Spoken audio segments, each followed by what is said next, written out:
네, 안녕하세요. 올오버 더 NFL 김민준, 유재경입니다. 네, 저희가 1주차 경기 리뷰로 돌아왔습니다.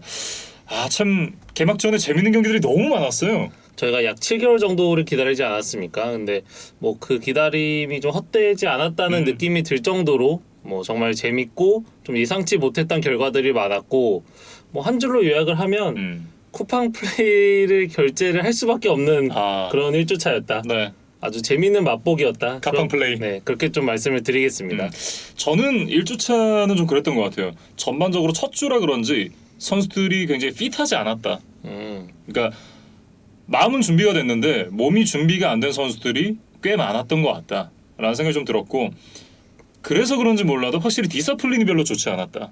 그러니까 선수들이 너무 반칙을 많이 범했고, 그러면서 이제 경기를 내준 팀들도 몇몇 있었다. 이렇게 좀 정리를 해야겠어요. 그리고 이제 결정적인 순간에 좀 턴오버로 이제 승부가 결정되는 그런 경기들도 많았거든요. 네. 그러니까 아마 좀 오랜만에 이런 긴장감을 느끼다 보니까 좀 중요한 상황에서 실수들도 좀 있었던 것 같고, 일단 또 지난 시즌에 이제 대다수의 경기가 관중이 없이 치러지다가 또 이제 거의 10,000원 관중 앞에서 경기를 하다 보니까 그렇죠. 이제 그런 부분들도 조금 적응하는 데는 이제 시간이 필요해 보입니다. 예.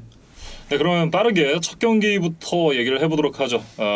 달라스 카우보이스와 템파베이 버커니어스의 개막전부터 얘기 시작해보도록 하겠습니다. 일단 이 경기는 톰 브레이디 선수의 통산 300번째 경기였습니다. 그러니까 정규리그 통산 300번째 경기였고, 이 경기에서 브레이디가 좀 고전을 하기는 했지만 결국에는 통산 49번째 게임 위닝 드라이브를 만들어내면서 이제 천신만고 끝에 승리를 거뒀어요. 그래서 사실 이 기록부터 좀 이야기를 해보면, 브레이디가 뭐 이 NFL에서는 고트잖아요. 그러니까 대부분의 어떤 쿼터백과 관련한 기록들을 모두 가지고 있는데 이 게임 위닝 드라이브만큼은 아직 3위밖에 되질 않더라고요. 그래서 굉장히 좀 의외였습니다. 그래서 페이튼 매닝이 54회, 드류 브리스가 53회인데 지금 톰 브레이디가 이번 경기를 통해서 49번의 게임 위닝 드라이브를 만들어냈어요. 그래서 브레이디가 이 기록마저 갈아치우게 될지 뭐 브레이디의 남은 커리어를 좀 지켜보는 관전 포인트가 될 겁니다. 네, 결국은 이제 이 전반의 경기를 좀 팽팽하게 끌고 갔던 건 이 후반의 게임 위닝 드라이브를 위해서였다. 뭐 이렇게 봐야 될까요?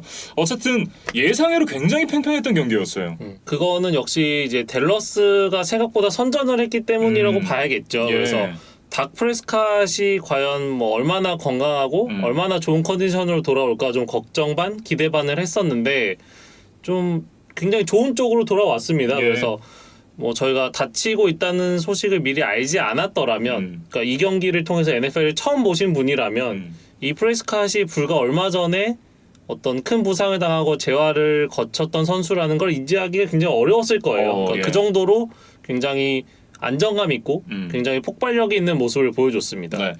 왜 4천만 달러의 연봉을 이 선수가 받는지를 확실히 좀 증명했던 경기였다. 이렇게 정리를 할 수 있겠죠. 그러니까 오펜시브 라인의 핵심 자원인 이 잭 마틴이 코로나 때문에 나오질 못했거든요. 근데 그럼에도 불구하고 어떤 템파베이의 압박을 크게 느끼지 않으면서 지금 403야드에 3개 터치다운, 1개 인터셉션을 만들어냈습니다. 그래서 지금 NFC 이스트의 주전 쿼터백 4명 중에 이제 가장 확실하고 가장 믿을 수 있는 선수는 역시 닥 프레스캇인 것 같아요. 네, 이 기록했던 인터셉션도 사실상 이제 리시버가 잡아줬어야 되는 공인데 잡지 못하면서 인터셉션으로 기록이 된 걸 보면 그건 이제 이 프레스캇의 책임을 묻긴 좀 어렵다라고 봐야 될 것 같고, 마찬가지로 톰 브레이디도 이날 2개 인터셉션 기록했는데 하나는 전반 막판에 헤일 메리 던지다가 인터셉션이 됐고, 하나는 역시나 또 이 헬멧 맞고 튀면서 인터셉션이 됐잖아요.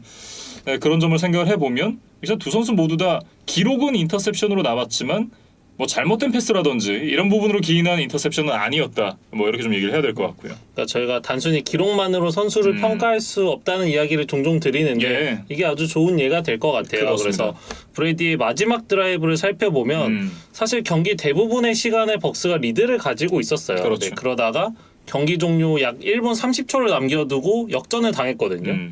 근데 이제 제가 만약 역전을 당한 팀의 쿼터백이라고 생각을 해보면 이게 지금 식은땀이 나고 굉장히 좀 안절부절하고 뭐 나가서 공격을 해야 되는데 어떻게 될지 좀 머리가 하얘지고 저는 그럴 것 같거든요.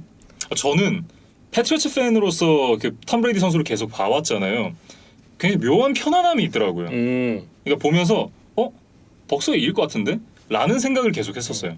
그러니까 이런 생각을 하게 만드는 것이 결국 이 톰 브레이디의 어떤 위대함, 이 톰 브레이디라는 브랜드의 가치가 아닌가 이런 네. 생각이 들고 정말 편안해 보였어요. 그리고 자신의 리듬을 유지하는 모습이 굉장히 인상적이었고 그렇죠. 사실 다른 선수들이라면 이제 시간이 없네. 그리고 타임아웃도 하나밖에 없었거든요. 그러다 보면은 굉장히 딥패스를 통해서 뭔가 한 번에 어떤 드라마틱한 상황을 만들어내기 위해서 좀 안간힘을 쓰는 경우가 많았을 텐데 네. 이 브래디는 침착하게 이제 쇼패스로 몇 번 통해서 이제 전진을 하더니 이제 조금 이제 수비가 이제 열버지자 그때 뭐 그롱크나 뭐 크리스 가딘에게 조금 중장거리 패스들을 연결시켰거든요. 네. 그러면서 뭐 편안하게 뭐 36야드 이 필드골 기회를 만들어줬습니다. 네. 그리고 이제 마지막에 시간 태우려고 사드라인 바깥쪽으로 패스 던지는 거. 이게 사실 웬만한 선수들은 이 스탯 관리한다고 이런 거 잘 안 하려 그러거든요. 그러니까 차라리 러싱을 하고 뭐 닐다운을 해서 뭐 이렇게 시간을 태우고 멈추고 뭐 스파이크를 한다든지. 그런 시도를 하기 마련인데 브래디가 이 한 번도 아니고 세 번이나 어떻게 보면 의도적으로 이제 사이드라인으로 던진 거죠. 네.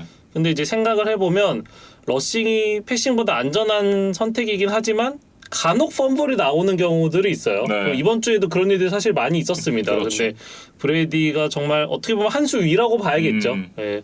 뭐 자신의 좀 인컴플리트 패스가 좀 누적이 되더라도 네. 개의치 않고 더 확실한, 그러니까 0.1%의 리스크도 남기지 않겠다는 어떤 그런 집념? 이것이 뭐 브레이디의 어떤 지금의 커리어를 만든 원동력이 아닌가 싶습니다. 네. 뭐 믿고 보는 톰 브레이디의 파이널 2미닛 드라이브였다. 뭐 이렇게 정리를 할 수 있겠죠.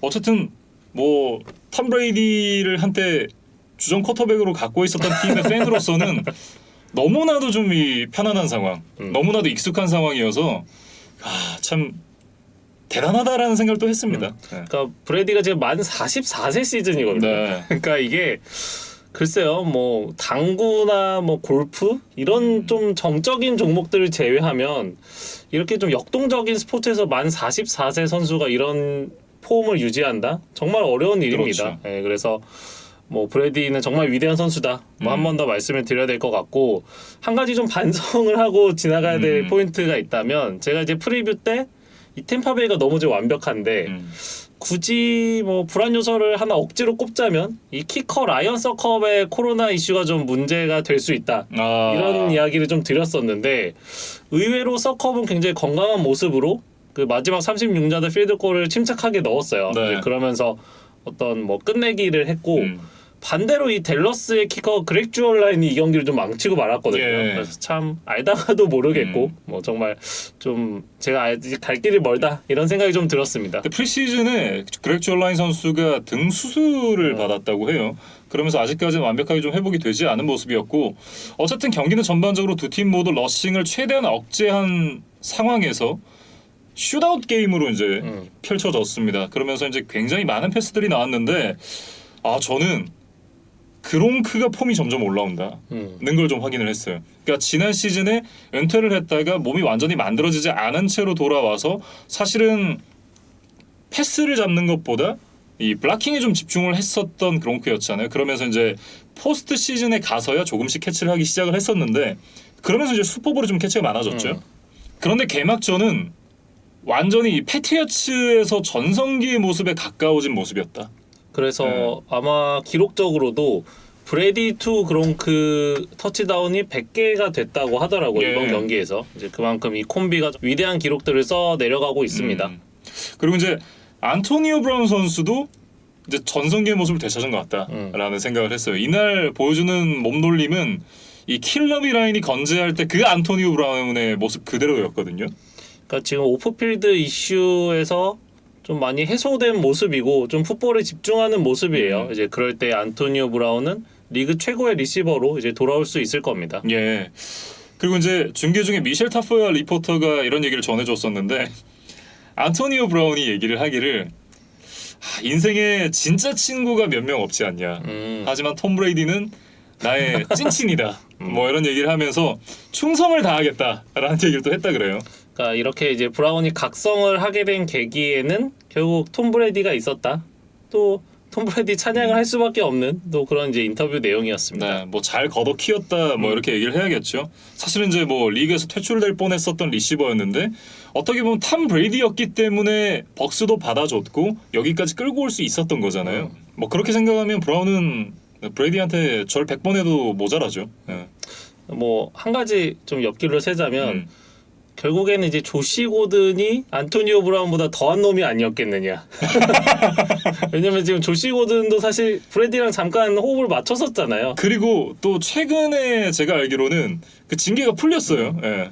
그러니까 조시 고든은 이제 브래디와 뛸 때도 어떤 감화가 되지 않고 갱생이 되지 않았던 친구였는데 또 어떻게 보면 이제 부활을 했거든요. 네. 어떤 팀에서 이 조시 고든을 걷어갈까? 또 뭐 한번 지켜보면 재밌을 것 같습니다. 네.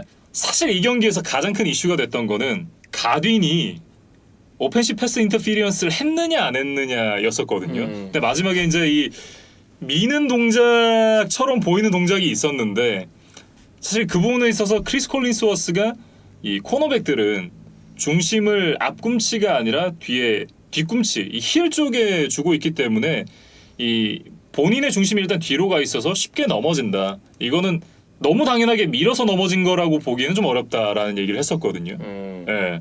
그럼에도 이제 어쨌든 팔이 이렇게 펴지는 것 같지는 않았지만 미는 듯한 동작이 있었기 때문에 오펜스 패스 인터피리언스를 아마 이제 댈러스 팬분들은 불었어야 됐다라고 생각하실 것 같고 뭐 벅스 팬분들은 이게 무슨 패스 인터피리언스냐라고 얘기를 하실 것 같은데 제3자가 보기에는 굉장히 이게 판정하기 미묘한 어떤 지점이었다.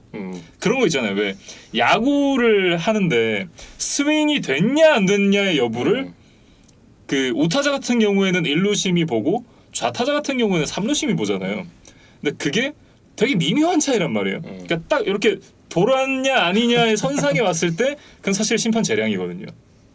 그 정도 수준으로 좀 봐야 되지 않느냐. 그러니까 이거는 어떤 오심이라고 하기에는 이제 분명히 조금 미묘한 부분이 있었다. 예. 뭐 그렇게 좀 정리를 하면 될 것 같고 뭐 댈러스 이야기를 좀 해보면 예. 뭐 아까 프레스캇이 좋은 모습 보여줬다고 말씀을 드렸고 뭐 아마리 쿠퍼나 CD램도 굉장히 좋았어요. 두 선수 다 100야드 이상 잡아줬고 또 터치다운을 기록을 했습니다. 그리고 좀 칭찬해주고 싶은 거는 이제 수비진이에요. 사실 이지만 위원과 함께 했을 때부터 이 댈러스가 어떤 턴오버를 만들어내는데 굉장히 어려움을 겪는다 이런 이야기를 많이 했는데 물론 뭐 브레디의 헤일 메리성 패스가 있기는 했지만 예. 그거를 감안하더라도 지금 4개나 턴오버를 유도를 했거든요. 이 점은 분명히 좀 칭찬을 해주고 싶은 부분입니다. 네, 역시나 이제 디펜스 코디네이터의 변화가 이런 수비의 변화를 좀 불러왔다라고 봐야 될 것 같은데요.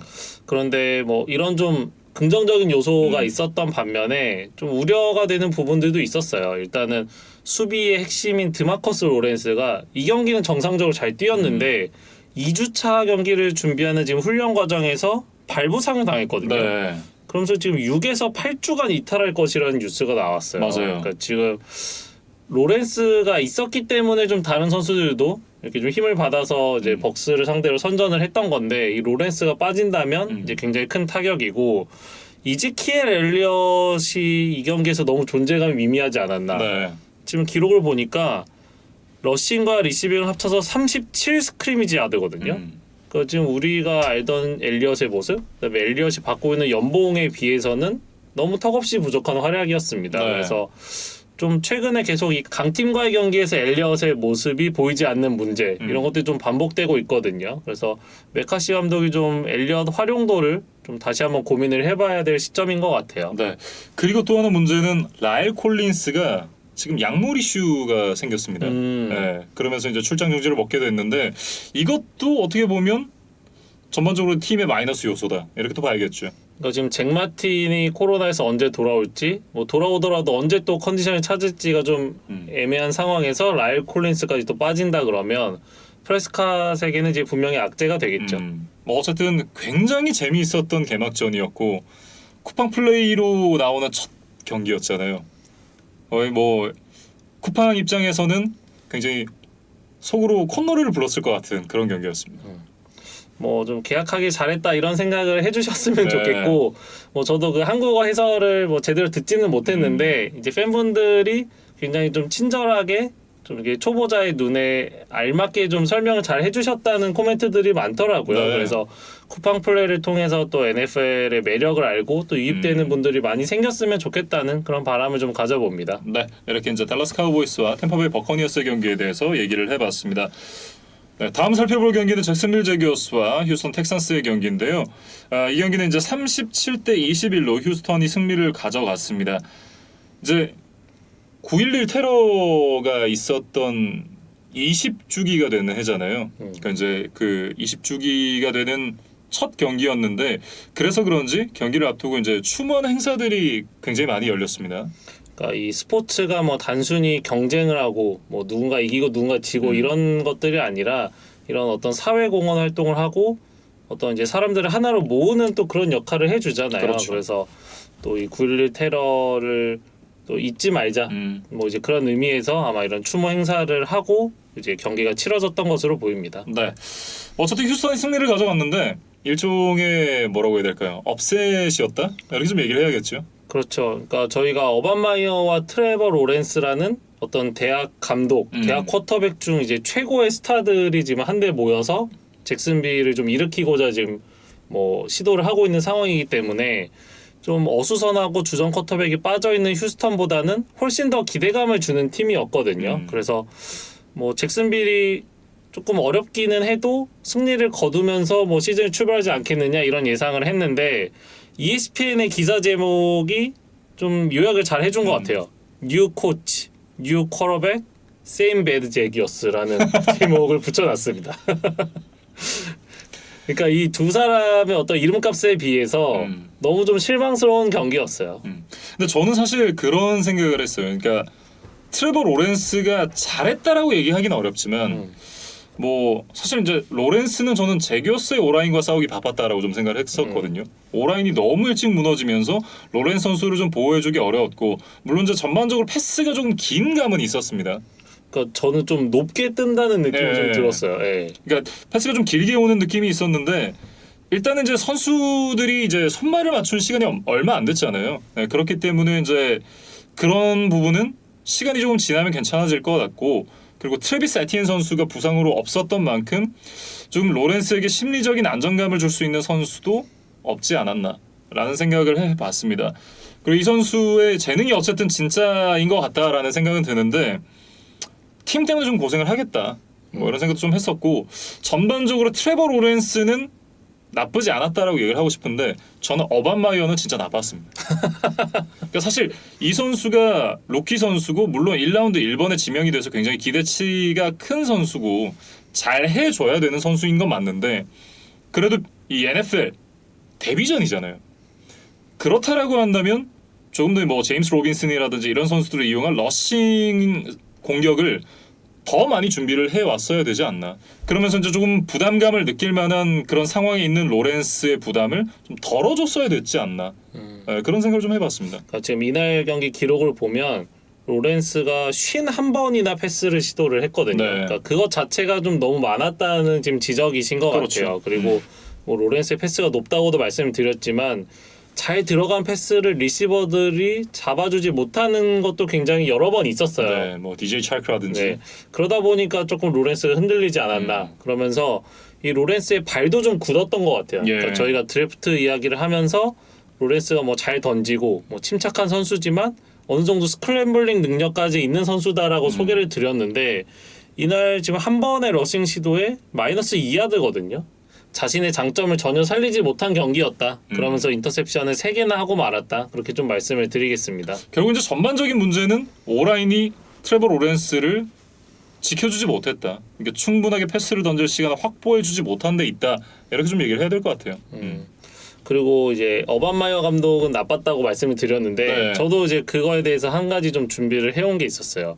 그러니까 1쿼터 5분여를 남긴 상황이었거든요. 그때 지금 0대 7로 뒤지고 있었는데 조시 램보에게 55야드 필드골을 주문을 했다가 이게 실패를 하고 말았어요. 네. 근데 이 필드골 시도를 실패하면 이게 문제가 뭐 득점이 올라가지 않는 건 당연하고 그 자리에서 상대에게 공격권을 내어주기 때문에 네. 반격을 당하기 십상이거든요. 그렇죠. 그러다 보니까 실제로 이어진 수비에서 바로 터치다운을 허용하면서 지금 0대 14가 됐습니다. 이제 그러다 보니까 경기 초반이긴 하지만 투 포지션 벌어졌네. 그렇죠. 그럼 패스로 쫓아가야겠네라는 이제 생각이 들면서 로렌스가 더 급해지고 조금 더 힘든 경기를 하지 않았나 그런 생각이 들어요. 그래서 네. 이 조시 램보의 커리어를 보면 57야드 필드골을 넣은 적이 있기는 합니다. 근데 이제 우리가 그런 거죠. 야구도 최고 구속이 155라 그래서 매번 155를 던지는 게 아닙니다. 그렇죠. 그러니까 사실 중요한 건 평균이고 그다음에 확률의 그런 문제잖아요. 네. 그러니까 램보가 57야드를 넣은 적이 있기는 하지만 그렇다고 해서 55야드 필드골이 들어갈 확률이 50%가 과연 될까요? 아, 약간 그런 느낌인 거죠. 100마일의 공을 받아쳐서 홈런을 만든 적이 있다고 해서 뭐 99마일, 98마일 공을 계속해서 컨택을 만들어내면서 안타를 만들어낼 수 있느냐? 이건 다른 얘기라는 거죠. 그래서 이 상황이 지금 경기 초반이었잖아요. 그러니까 차라리 그냥 펀트를 하거나 이때 이제 포스 앤 5였거든요. 그러면 차라리 고 포릿을 한번 해보는 건 어땠을까? 뭐 그게 더 안전하거나 확률 높은 어떤 선택이지 않았나? 뭐 결과론이긴 하지만 그런 지적을 좀 해보고 싶습니다. 네. 뭐 어쨌든 좀 NFL에 맞는 전략과 어떤 전술은 아니었던 것 같다.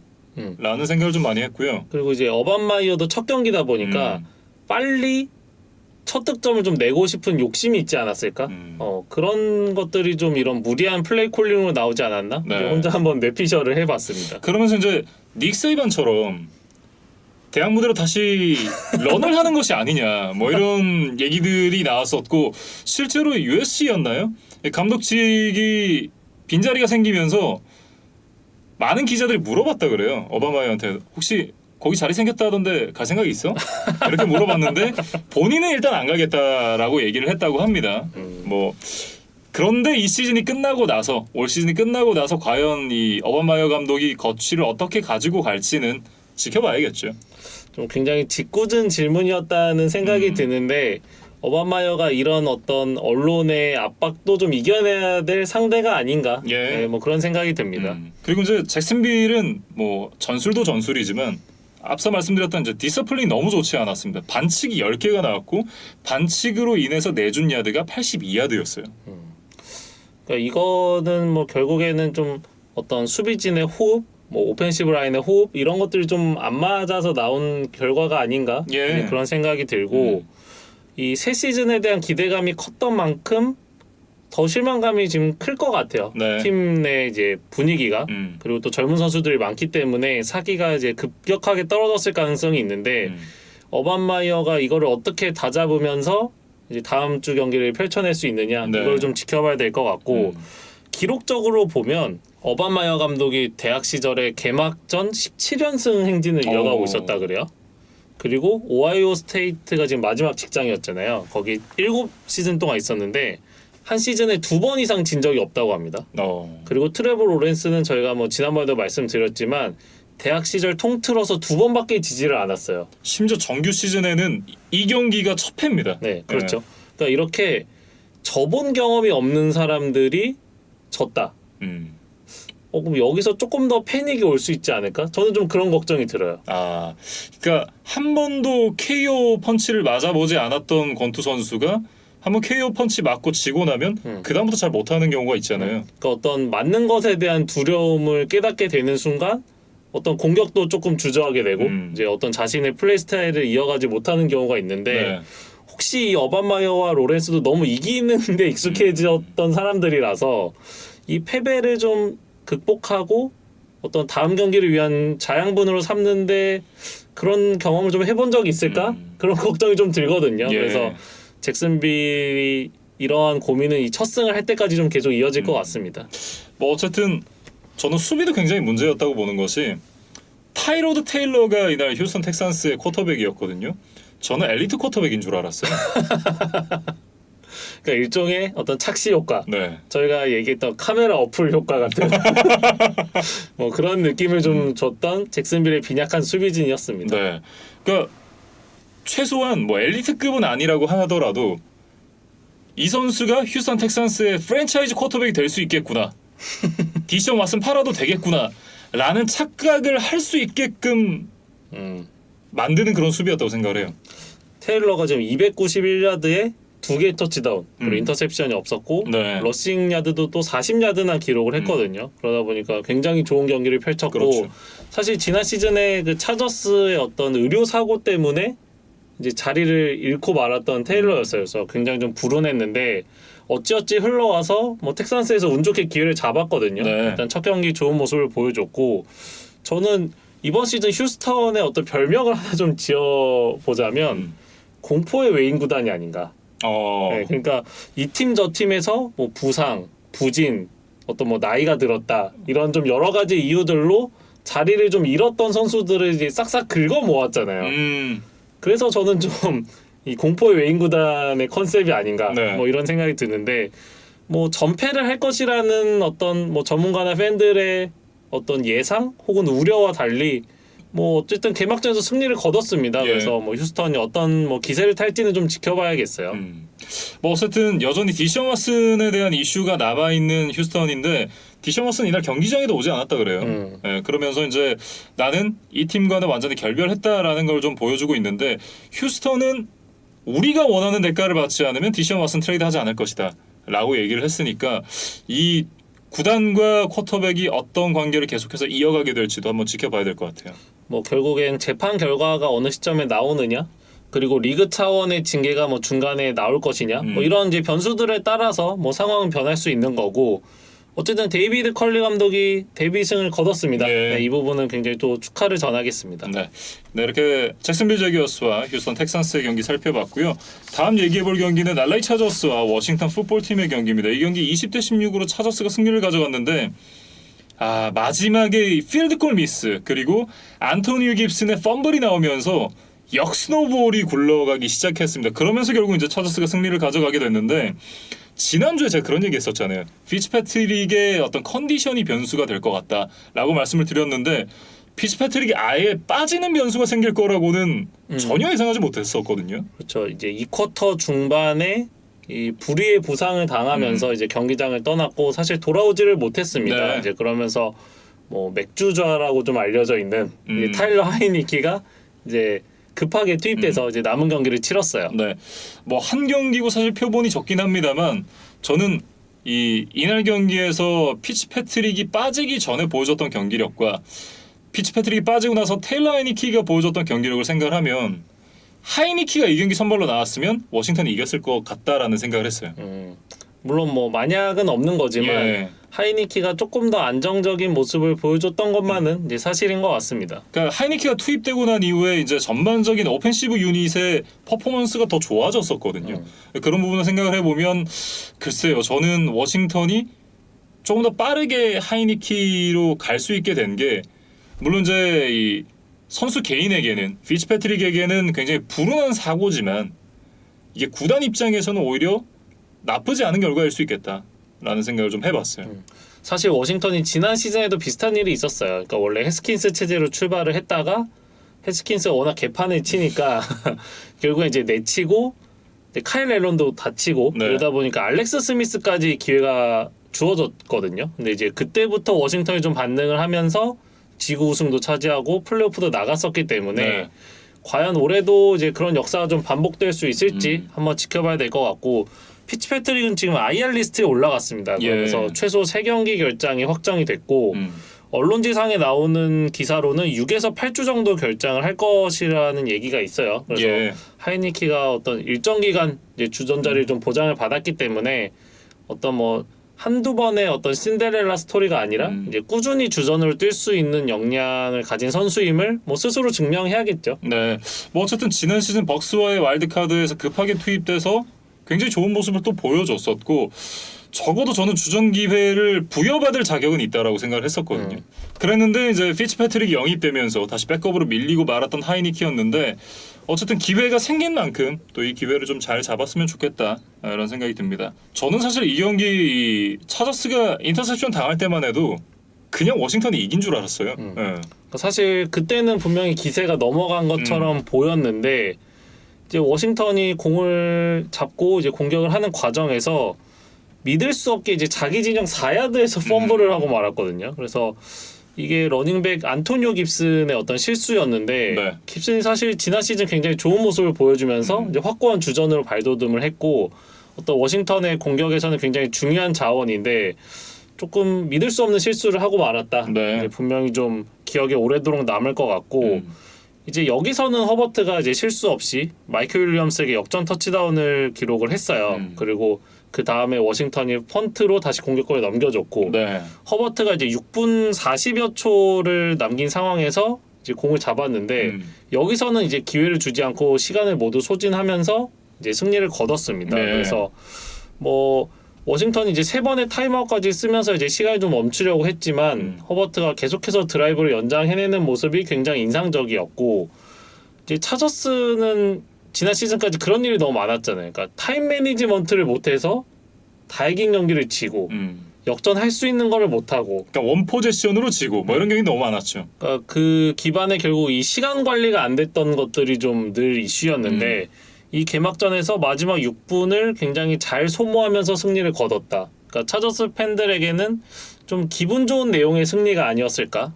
그리고 이 브랜든 스텔리 감독에 대한 어떤 신뢰도가 많이 올라가는 경기가 아니었나 싶습니다. 네, 사실 저는 그 생각도 했어요. 그러니까 워싱턴의 D라인이야 워낙 이제 명불허전이고 그런데 차저스의 D라인이 그 못지 않았다. 이거는 브랜든 스테일리 효과라고 봐야 되지 않을까라는 생각 좀 해봤습니다.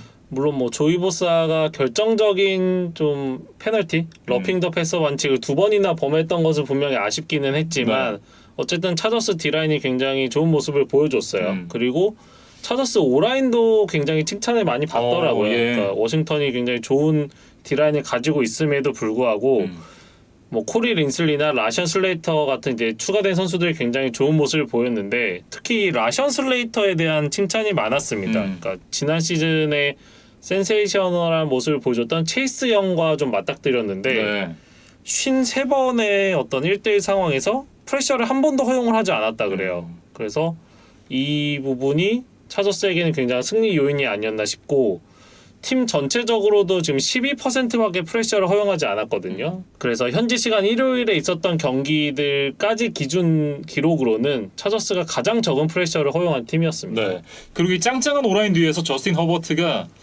정말 엘리트라고 얘기하기는 사실 아직은 좀 아니지만 이제 차저스 프랜차이즈 쿼터백으로 확실하게 좀 자리매김하는 경기였다. 네, 이렇게 얘기를 해야 되겠습니다.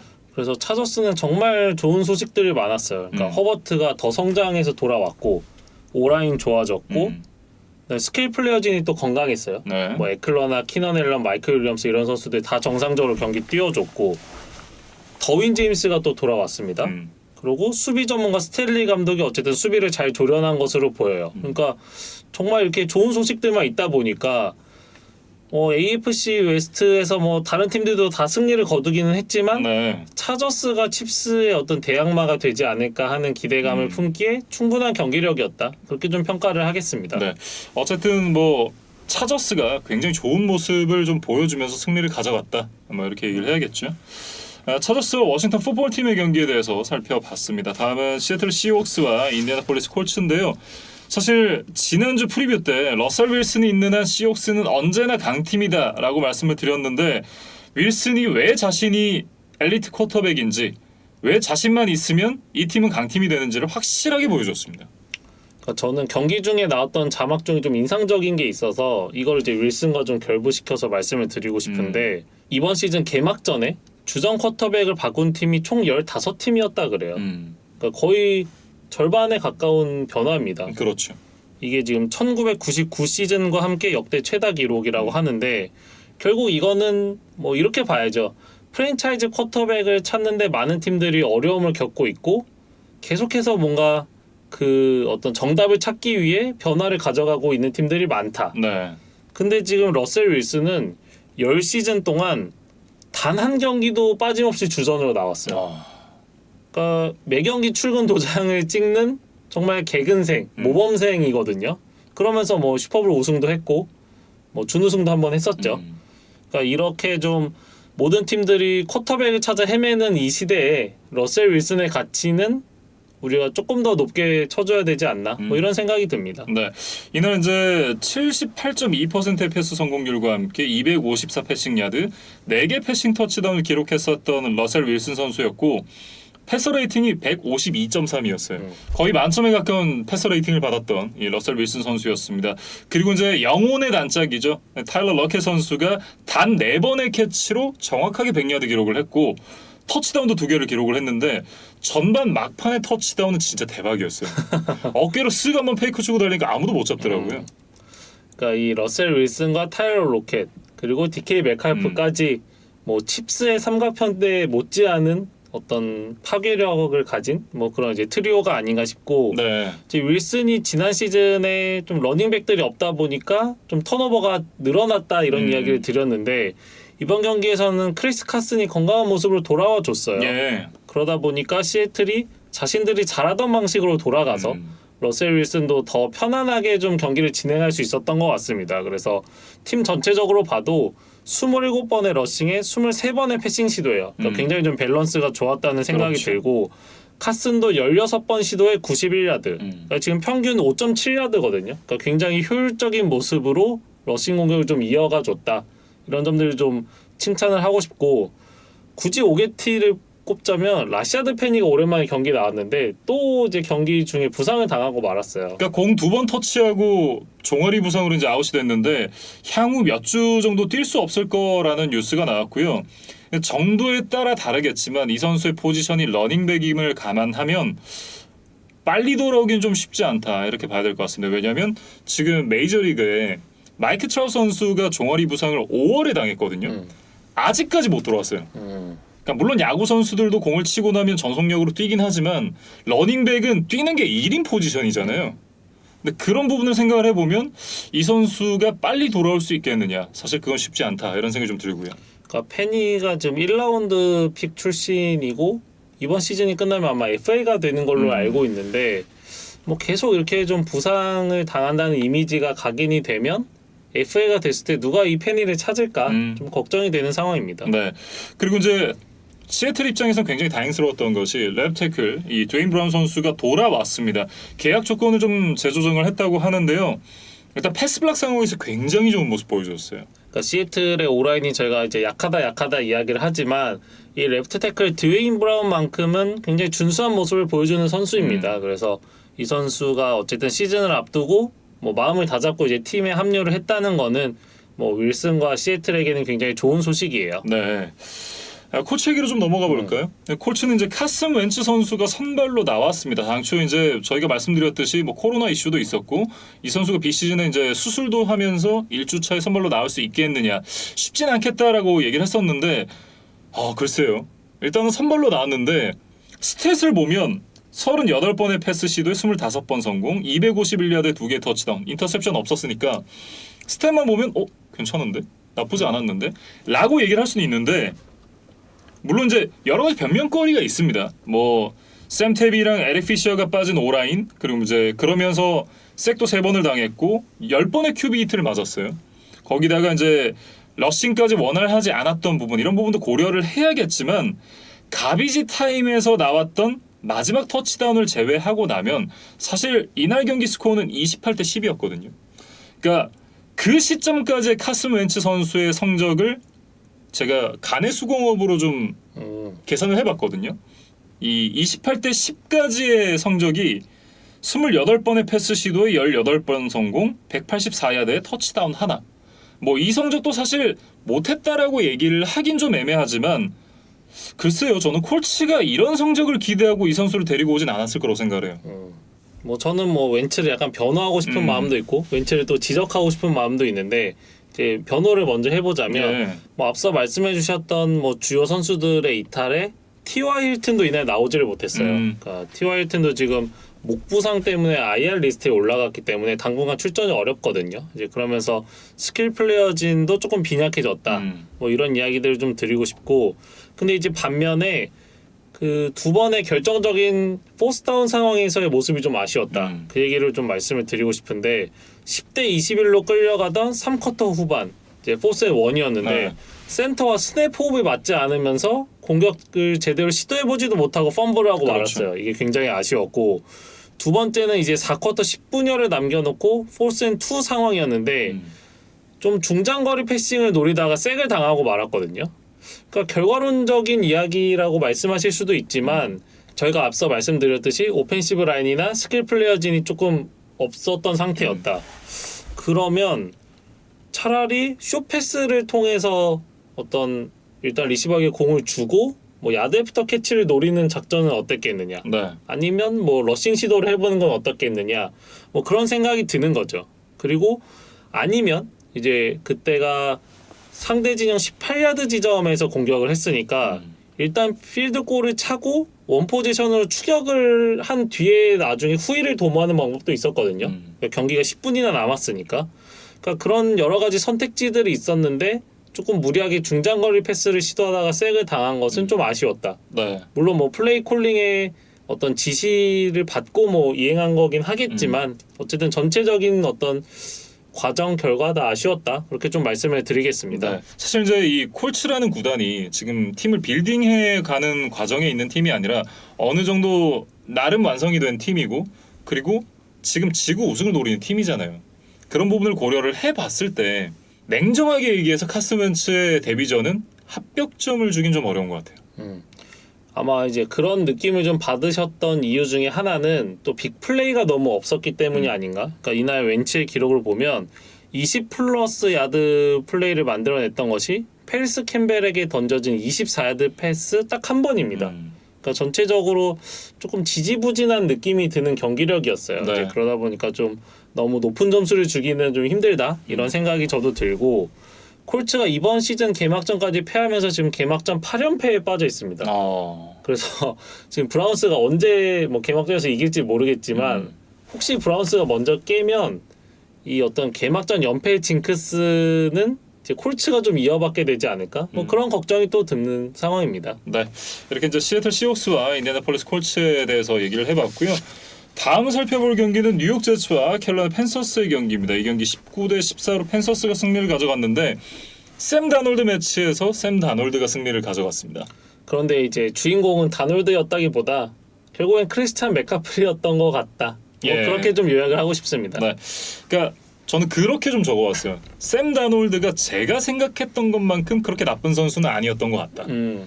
근데 상대가 제츠였던 걸 감안하면 다놀드도 펜서스도 그렇게 이제 경기력이 좋았던 것 같지는 않다.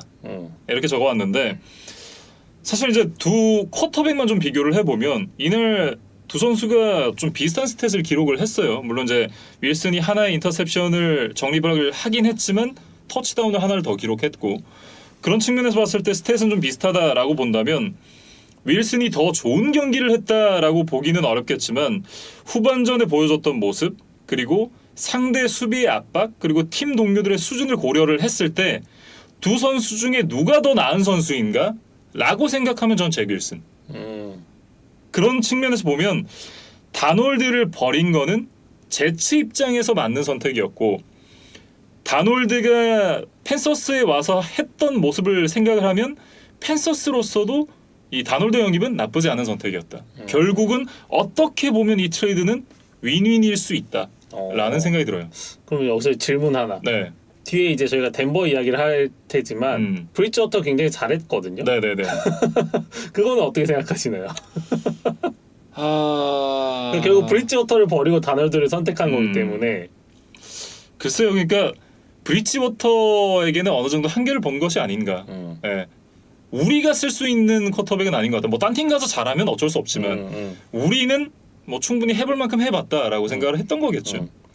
그래서 뭐 다놀드 얘기로 저도 이제 넘어가 보면 1쿼터에 이제 상대 레드존에서 스냅 과정에서 이제 펌블이 나오면서 뭐 기회를 줬던 것은 좀 아쉽기는 했어요. 근데 이제 그거는 뭐 첫 경기이기도 했고 뭐 조금 호흡이 안 맞았던 조금 이제 단순 실수라고 본다면 어느 정도 이제 양해해줄 여지가 있거든요. 그래서 뭐 다른 부분들은 굉장히 좋았던 것 같습니다. 그러니까 지난 시즌에 브리지워터에게 어떤 기대했던 모습이 이번 경기 다놀드에게 나온 것이 아닌가 이런 생각이 들어요. 그러니까 어떤 뭐 대단한 뭐 디패스를 통한 뭐 터치다운을 막 여러 개 양산해내거나 뭐 그런 폭발력은 아니지만 그래도 턴오버 없이 안정감 있게 좀 갈 수 있는 쿼터백.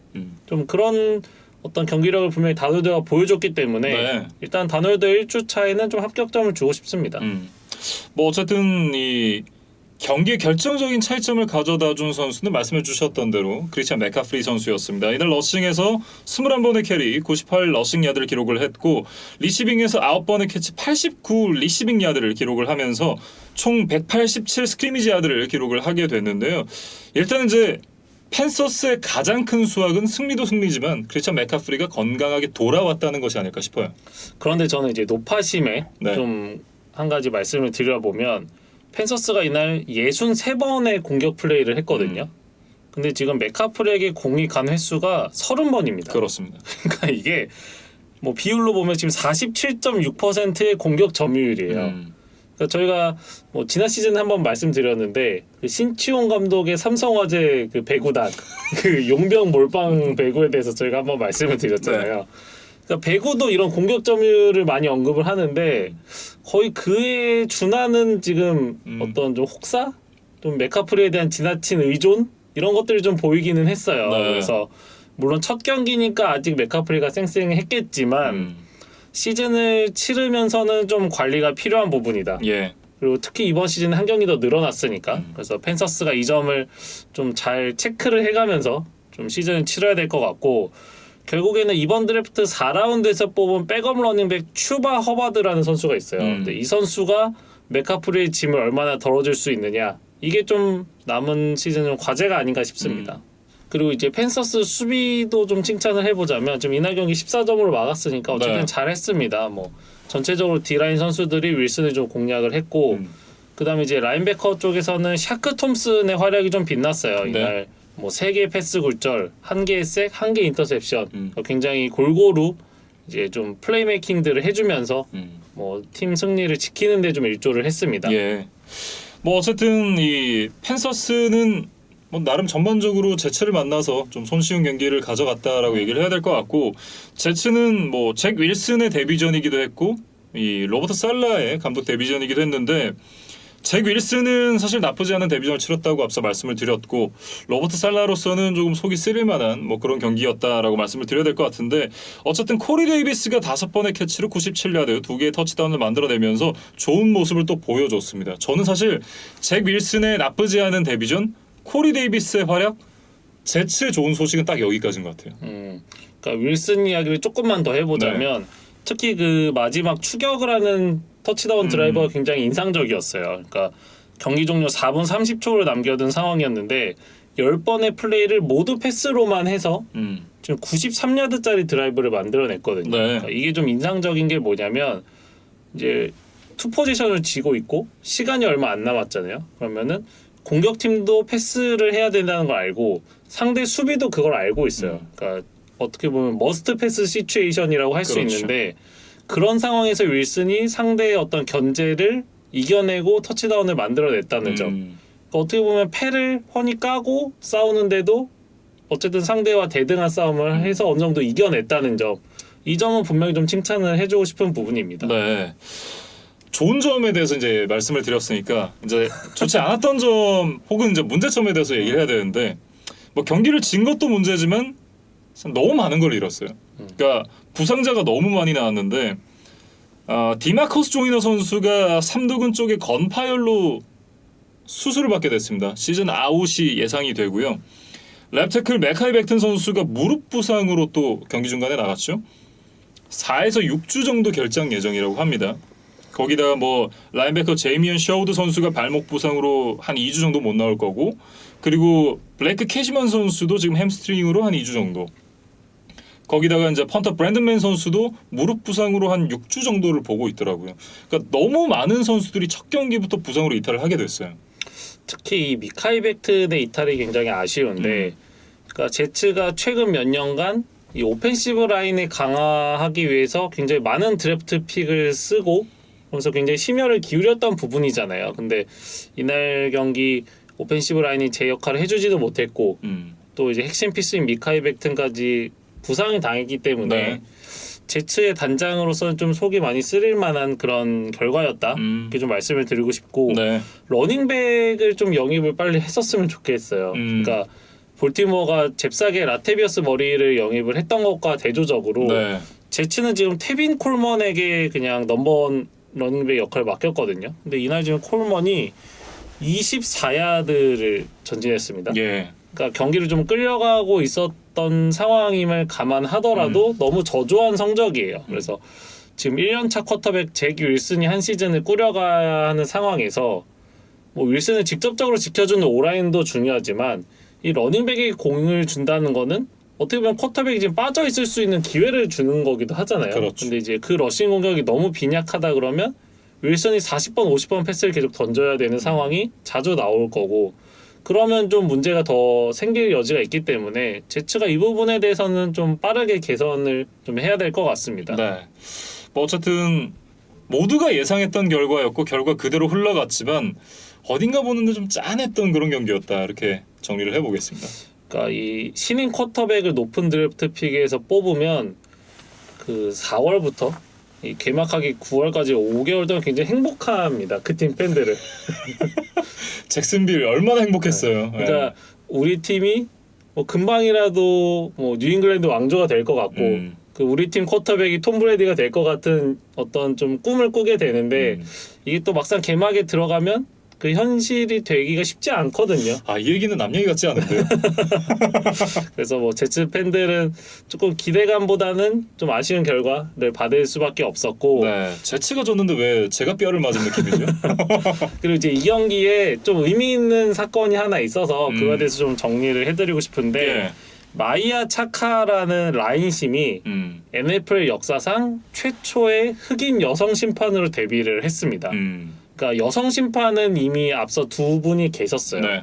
그런데 흑인 여성은 이번 이제 최초입니다. 그래서 어떤 편견을 좀 이겨내고 좀 사회적으로 좀 약자의 위치에 있는 인종과 성별을 가진 분이잖아요. 근데 이분이 어떤 각고의 노력을 통해서 이 NFL 심판이 됐다는 점 이제 굉장히 좀 리스펙을 해야 될 것 같고 네. 뭐 앞으로는 어떤 이제 흑인 여성 심판 뭐 이런 타이틀보다 그냥 좋은 심판으로 좀 더 알려질 수 있기를 좀 바라보겠습니다. 네, 이렇게 훈훈한 소식까지 전해드렸습니다. 다음 살펴볼 경기는 미네소타 바이킹스와 신시내티 벵갈스의 경기입니다. 연장 승부 끝에 27대 24로 벵갈스가 승리를 가져갔는데 펀트 대잔치로 시작해서 마지막에 이제 펀트 대잔치에 이은 펌블로 끝났던 경기였습니다. 이 경기 너무너무 재밌어서 네. 제가 보통 A4 용지 한 장 정도로 이 한 경기를 요약을 해오는데 이 경기는 도저히 안 되겠다. 그래서 지금 2장으로 넘겼거든요. 그러니까 그만큼 할 이야기도 많았고 정말 벵갈스 팬들에게 어떤 축하의 박수를 보내주고 싶을 만큼 정말 재밌고 짜릿한 경기였습니다. 네. 사실 이제 예상외로 벵갈스가 좀 앞서갔던 경기였는데 미네소타 바이킹스가 좀 저력을 발휘하면서 결국은 동점을 만들었고 경기를 연장으로 끌고 갔습니다. 하지만 결국 벵갈스가 승리를 가져갔어요. 결국 이제 12개의 페널티 116야드를 그냥 내주면서 바이킹스가 결과적으로는 경기까지 내줬다 이렇게 얘기를 해야겠죠.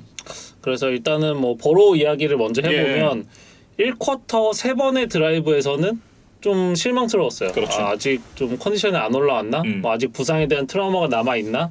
그러니까 퍼스트 다운 조 믹슨이 만들어준 거 하나 말고는 계속해서 그냥 3&아웃이었기 때문에 조금 이제 걱정이 됐었는데 2쿼터부터 어떤 이제 우리가 지난 시즌에 봤던 그리고 또 벵갈스 팬들이 기대하던 버로우의 모습으로 돌아왔습니다. 그래서 연달아 터치다운 드라이브들을 만들어냈는데 특히 그 2쿼터 막판에 자말 체이스에게 그 던졌던 50야드 딥패스 이때 그 폴 브라운 스타디움이 좀 떠나갈 듯한 이제 환호성이 나왔던 그 장면이 좀 오래도록 기억에 남을 것 같아요. 네, 그러니까 이날 이제 자말 체이스가 기록한 성적을 보면 5개의 리셉션, 101야드의 하나의 터치다운이었는데, 그러니까 라포가 형성된 쿼터백과 리시버가 어떤 모습을 보여주는가 그걸 확실하게 좀 볼 수 있었고 LSU에서 만든 이 콤비네이션이 여기에 와서 벵갈스에 와서 드디어 빛을 발하는구나 라는 생각을 좀 했습니다.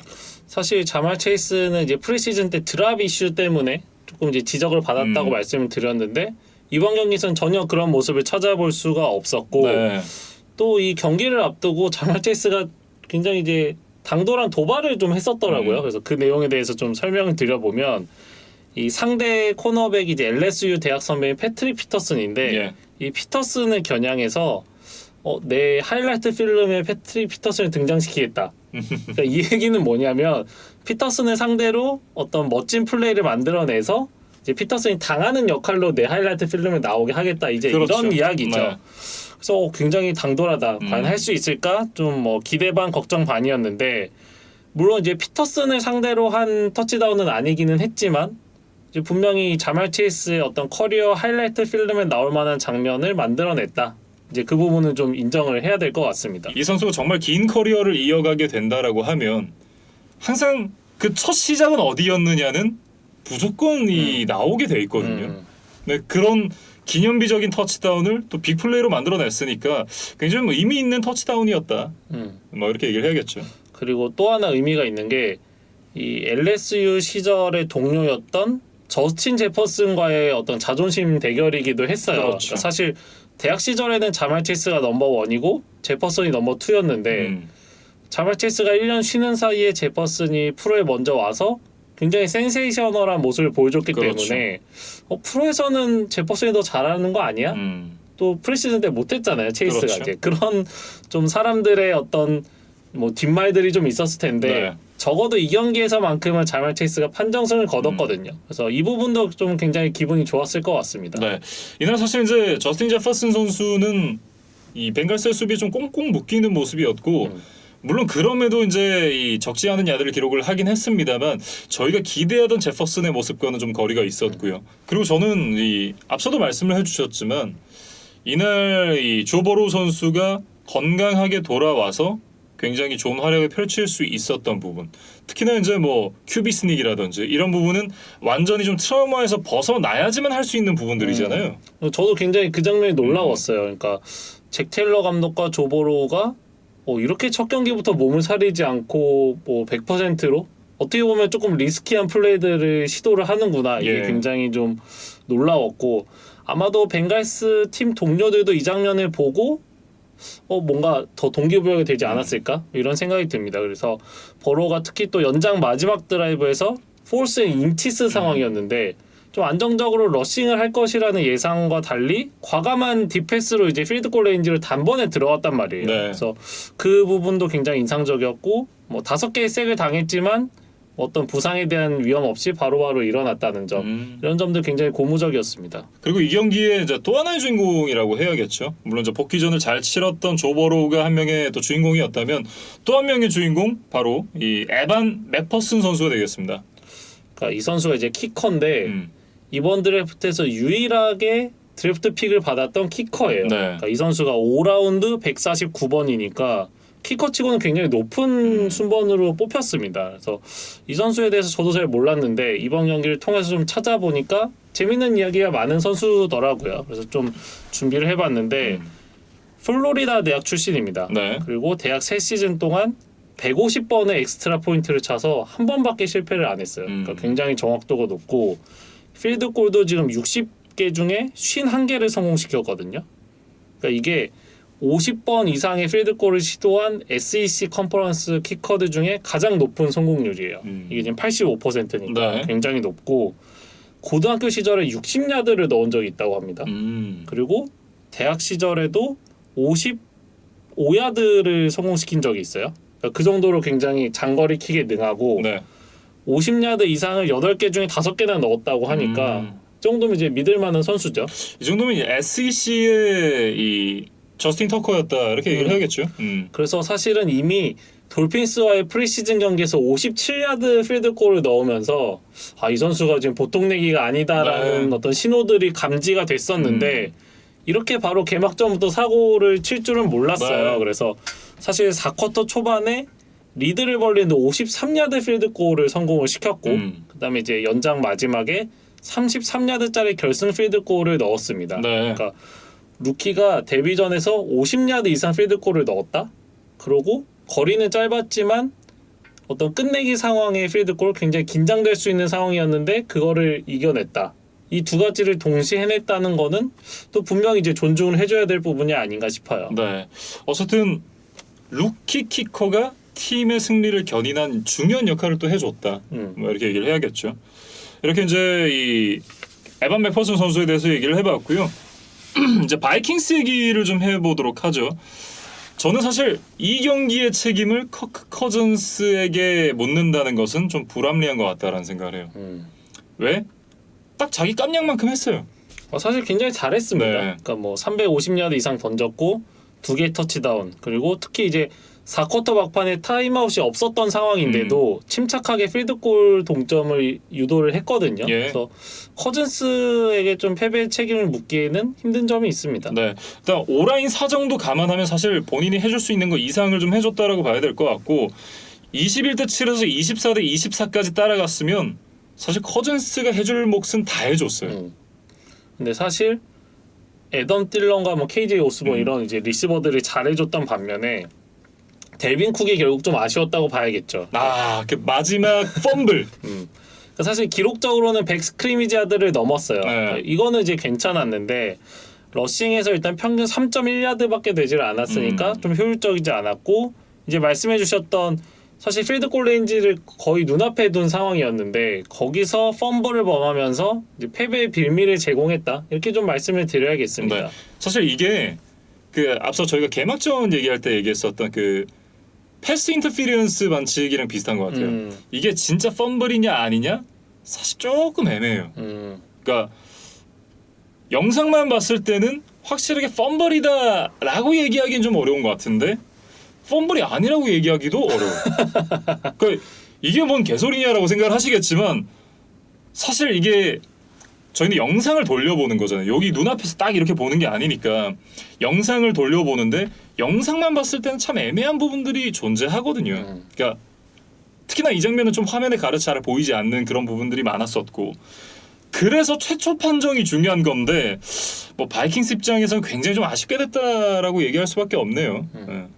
뭐 결국 조금 바이킹스 입장에서는 이제 아쉬울 만한 판정으로 이제 벵갈스에게 기회가 넘어갔고, 그리고 이제 벵갈스가 승리를 거뒀습니다. 그래서 바이킹스는 이날 뭐 여러 가지 아쉬운 점이 있었는데 일단 앤서니 바가 경기에 결장을 했어요. 예. 무릎 부상이 있었습니다. 그래서 이 앤서니 바가 뭐 여러 가지 역할을 하지만 또 수비에 이제 앵커 역할을 해주는 선수이기 때문에 그렇죠. 이 선수가 빠졌을 때 조금 수비진의 리더십이 좀 약해지는 점, 이런 점들이 좀 아쉬웠고, 이 이적생들이 좀 많았는데 수비 쪽에 네. 사실 마이클 피어스 같은 경우는 2개의 색을 기록하면서 굉장히 잘해준 반면에 바샤드 브리랜드의 모습이 좀 아쉬웠어요. 네. 그러니까 패트릭 피터스는 이제 반대쪽에 있었는데 이 선수가 결정적인 PI 반칙을 또 한 번 했고, 그다음에 이제 앞서 얘기했던 자말 체이스의 그 하이라이트 필름에 등장하는 게 이 바샤드 브리랜드거든요. 네. 그래서 이런 좀 두 가지 장면에서 아쉬운 점을 노출했던 점, 분명히 좋은 경기력은 아니었습니다. 뭐 어쨌든 좀 바이킹스로서는 상대가 벵갈스라는 걸 감안을 하면 좀 뼈아픈 패배를 당했다라고 봐야 될 것 같아요. 이게 남은 스케줄을 보면 이번 경기 패배가 더 아플 수밖에 없거든요. 네. 지금 당분간 3주간의 상대가 애리조나 원정, 시애틀과의 홈경기, 클리블랜드 브라운스와의 홈경기예요. 근데 만만치 않은데요, 셋 다. 네. 과연 3경기 중에 바이킹스가 확실하게 이긴다고 할 수 있는 상대가 있나? 저는 없는 것 같고, 네. 혹시나 바이킹스가 4연패로 시즌을 출발해도 그렇게 놀랍지 않은 상대들이에요.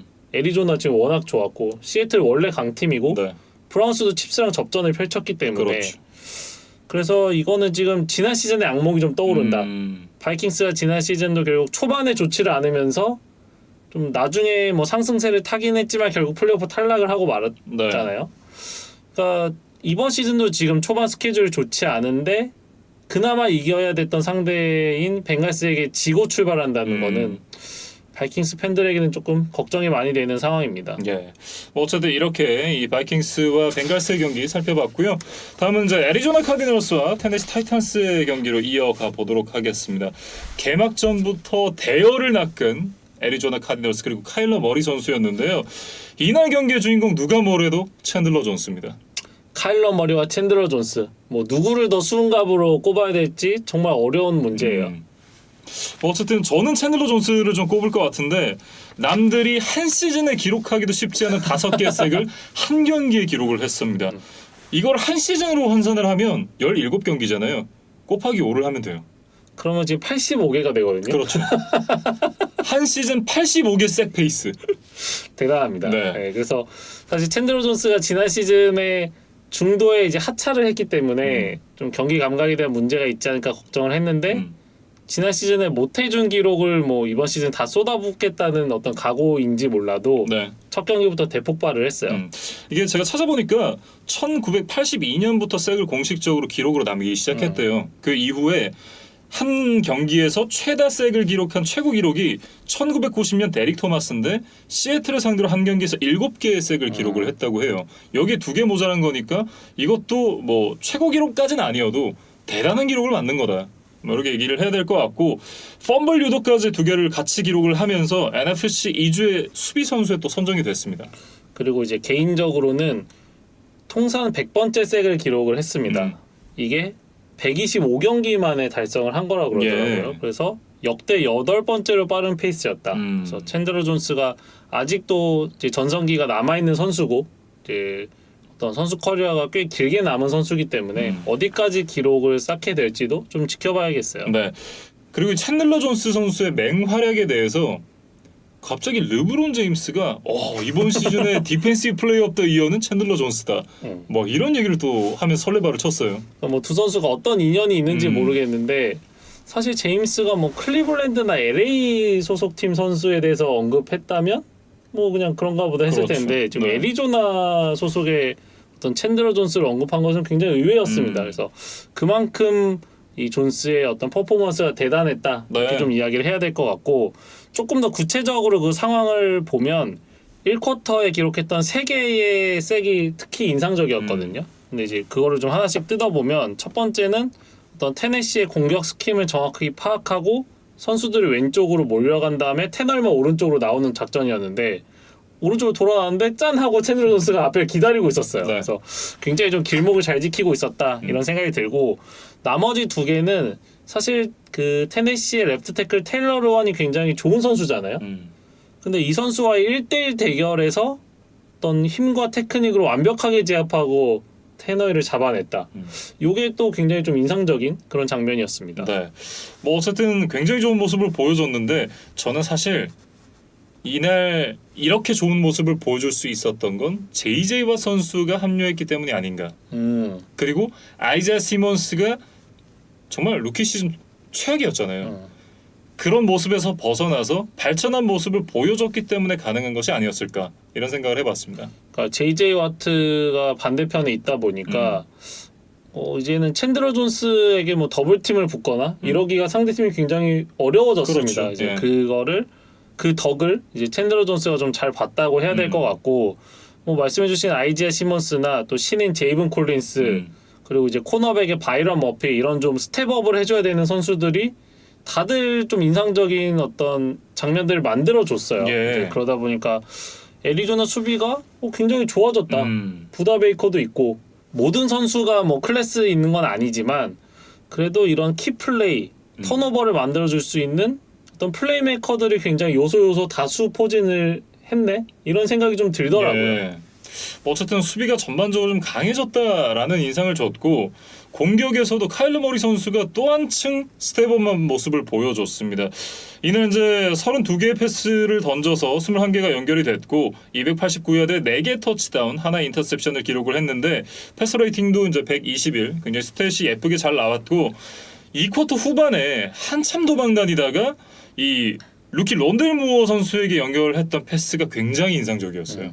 그러니까 일단은 그렇게 긴 시간 동안 상대 수비를 피해서 돌아다닌 것도 대단하고 네.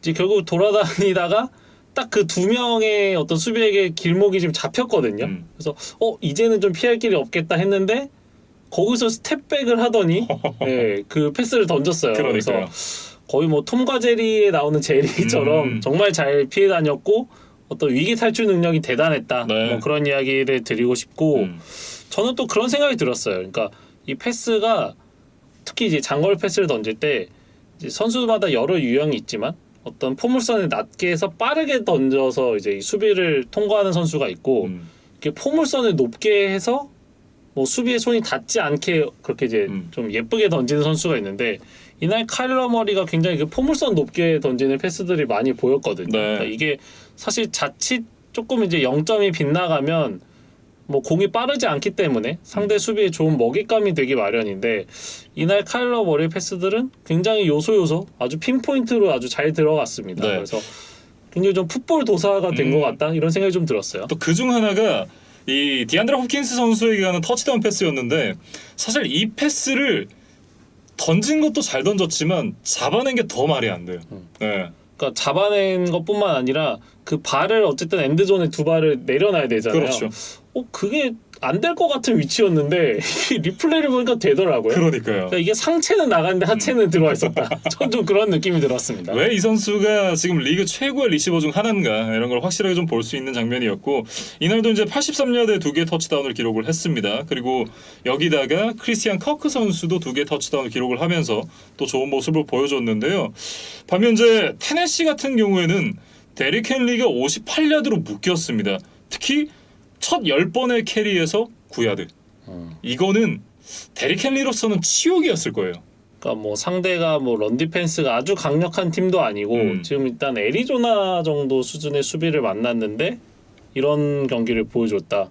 그러니까 굉장히 좀 예상치 못했던 결과였던 것 같고 예. 뭐 테네시가 지금 훌리오 존스까지 영입하면서 러싱 공격, 리시빙 공격 모두 다 좋아졌지만 그래도 러싱 공격이 먼저인 것 같아요. 러싱 공격이 막히니까 지금 리시빙도 잘 되지를 않았거든요. 네. 그러면서 우리가 좀 기대했던 테네시의 공격력은 나오질 않았습니다. 이날 이제 말씀해 주셨던 리시빙 성적도 보면 AJ 브라운이 터치다운을 기록하긴 했지만 49야드, 훌리오 존스도 29야드로 묶였거든요. 그러니까 기대했던 공격 옵션들이 모두 부진했습니다. 그러니까 테널도 이제 코로나에 걸렸다가 이제 회복을 해서 나서기는 했는데 전체적으로 좀 몸이 무거워 보였습니다. 예. 그래서 턴오버가 지금 3개나 나왔어요. 인터셉션 하나, 펌블 턴오버 2개. 그러면서 좀 최악의 경기를 펼쳤다고 이제 좀 말씀을 드리겠습니다. 네, 그만큼 또 카이디널스의 수비가 좋았다고 얘기를 해야 될 것 같고 킹스베리 감독 그리고 이제 벤스 조셉 디펜시브 코디네이터가 그만큼 경기를 준비를 잘 해왔다 이렇게도 얘기를 할 수가 있겠죠.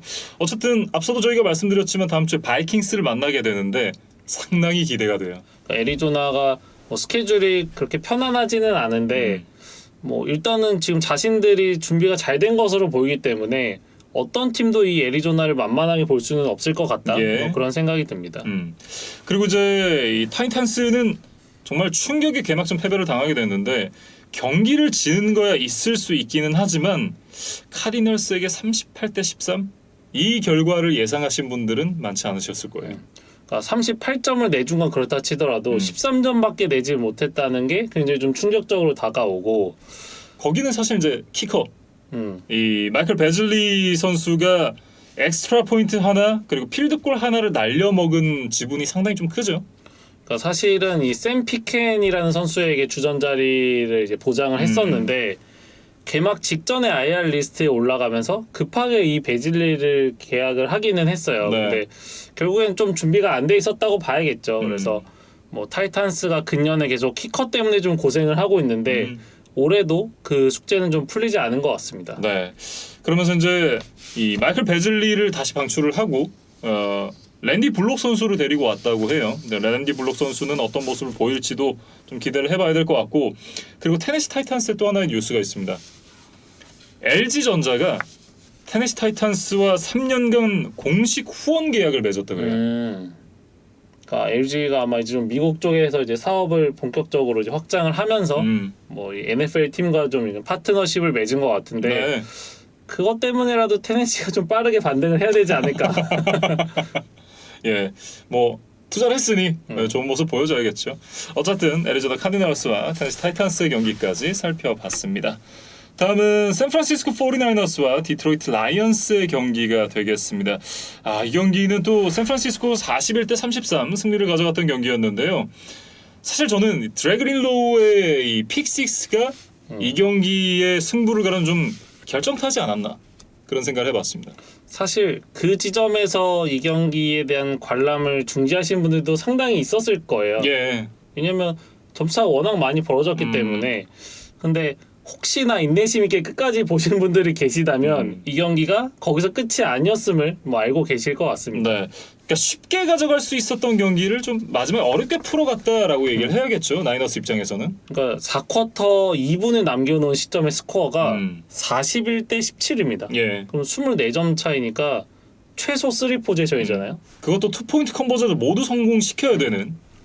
근데 이 경기가 동점이 될 수도 있었다고 말씀을 드리면 아마 안 믿으실 거예요. 그래서 그 과정에 대해서 좀 설명을 드려보면 네.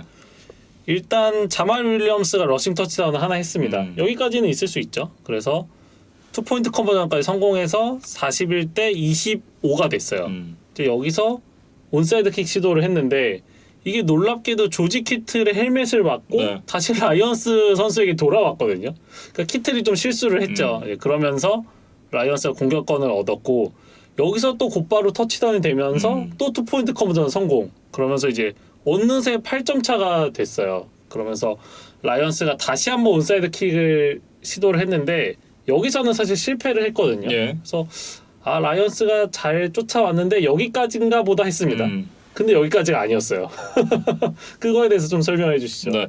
사실 이날 디보 세뮤얼 선수가 79야드짜리 터치다운을 만들면서 사실상의 노크아웃 펀치를 날렸다 이런 느낌을 좀 줬던 경기였거든요. 그런데 그 디보 세뮤얼이 여기서 펌블을 하고 맙니다. 그러니까 트레이 플라워스의 아주 좋은 태클이 있으면서 여기서 펌블을 했고 이게 이제 라이언스에게 공이 넘어갔어요. 네. 이제 그러면서 졸지에 52초를 남겨두고 라이언스가 자기 진영 30야드 지점에서 8점 차, 그러니까 원포지션 상황에서 공격권을 가진 거예요. 그러니까 아까 2분 남겨놓고 24점 차라고 말씀을 드렸는데 네. 이게 불과 1분여 만에 16점이 좁혀진 거죠. 그러니까 사실 좀 굉장히 놀라운 일이 벌어졌고 이제 라이언스가 뭐 공격만 잘한다면 동점까지 갈 수 있었는데 아쉽게도 여기서 이제 추격에 성공하지 못했어요. 그러니까 나름 뭐 딥패스들을 몇 개 성공시키면서 상대 진영 24야드까지 전진한 것은 굉장히 좋았는데 네. 거기서 연달아 패스가 실패하면서 이제 퍼스트다운 갱신이 되질 않았거든요. 그러면서 나이너스가 이제 천신만고 끝에 승리를 거둘 수 있었습니다. 네. 근데 저는 사실 쿼터백이 제러드 고프였기 때문에 뭐 동점, 역전 이런 건 생각도 안 했어요. 근데 사실 그 쫓아가는 과정에서는 고프가 굉장히 각성한 모습을 보여줬었거든요. 그래서 혹시 한 번 더 기대를 했는데 이제 거기까지였다. 기대를 하는 순간에 실망을 주는 사나이가 바로 이제 고프라는 사나이죠. 네. 그래서 뭐 경기 전체적으로 이야기를 해보면 그래도 일단 나이너스가 잘했다고 봐야겠죠. 예. 일단은 이제 지미 가로폴로를 주전으로 기용을 하되 이 트레이 랜스를 뭐 요소요소에 한번 투입을 해보는 실험을 했습니다. 그러면서 이제 트레이 랜스가 단 한 번의 패스로 터치다운을 만들어냈는데요. 2010년 10주차 팀 티보우 이후에 통산 첫 번째 패스로 터치다운을 만든 쿼터백이 됐다고 해요. 저는 조금 뭐 비슷하지만 다른 기록을 찾아온 게 루키 쿼터백이 개막전에서 던진 첫 패스가 터치다운이 된 거는 2008년 맷 라이언 이후에 또 처음이었다고 하더라고요. 네, 어쨌든 참 보기 드문 기록을 만들어냈었던 이 트레이 랜스 선수였고 이날 저는 굉장히 인상 깊었던 선수가 하나 있었습니다. 바로 일라이저 미첼 선수입니다. 이 선수가 이제 이번 드래프트 6라운드에 뽑았던 루이지애나 대학 출신의 러닝백인데요. 이날 19번의 캐리로 104야드 하나의 터치다운을 기록하면서 기대 이상의 맹활약을 해줬습니다. 그러니까 사실 라인 모스터트가 정상적으로 경기를 소화했다면 이 미첼에게 그렇게 많은 기회가 오지는 않았을 거예요. 근데 모스터트가 이제 부상으로 경기장을 빠져나갔기 때문에 이 미첼에게 이제 좀 역할을 많이 부여할 수밖에 없었거든요. 그래서 신인 선수가 좀 마음의 준비가 되지 않았을 수 있는데 좀 갑자기 온 기회를 굉장히 잘 잡았다는 생각입니다. 네, 라인 모스터트 선수가 두 번의 캐리 만에 무릎 부상으로 이제 시즌 아웃이 됐습니다. 그리고 이제 코너백 제이슨 베럿 역시도 이제 전방 십자인대 부상으로 시즌 아웃이 됐는데 저희가 지난주에 프리뷰를 하면서 건강이 굉장히 중요하다. 나이너스는 부상 관리를 잘해야 된다라는 말씀을 드렸었는데요. 지금 뭐 러닝백 제프 윌슨 주니어 그리고 에치 디포드 그리고 코너백 이메뉴얼 모슬리 그리고 제이본 킨로우를 포함해서 뭐 전반적으로 선수단의 크고 작은 부상자들이 너무 많습니다. 지미 가로폴로나 조지 키틀, 닉 보사 같은 어떤 팀의 얼굴이 되는 선수들은 부상에서 복귀를 해서 좋은 모습을 보여줬지만 그 바로 밑에서 어떤 주전급으로 활약해주는 이제 여러 좋은 선수들이 이렇게 좀 많은 이탈을 하고 있다. 네. 나이너스에게는 분명히 좀 안 좋은 소식입니다. 그리고 심지어 경기를 뛰고 있는 선수들도 부상 때문에 컨디션이 100%가 아니다. 뭐 이렇게 좀 얘기를 해야 될 것 같고요. 이날 이제 어쨌든 일라이저 미첼 선수가 좋은 모습을 보여주면서 라인 모스터트의 어떤 부상 공백은 좀 최소화가 된 것 같고, 이날 이제 인액티브가 되긴 했지만 3라운드에서 뽑은 러닝백 트레이 서먼 선수도 있거든요. 뭐 이 선수는 또 어떤 모습을 보여줄지도 한번 지켜봐야 될 것 같습니다. 그리고 이제 라이언스의 이야기로 좀 넘어가 보면 이 막판 대추격전을 어떻게 봐야 될까? 그러니까 이게 두 가지 관점에서 한번 준비를 해봤는데, 일단 좀 긍정적으로 해석을 해보면 네. 라이언스는 좋은 팀인데 단지 숨통이 늦게 트였을 뿐이다. 저는 그건 아니라고 봐요. 그건 아닙니다. 네.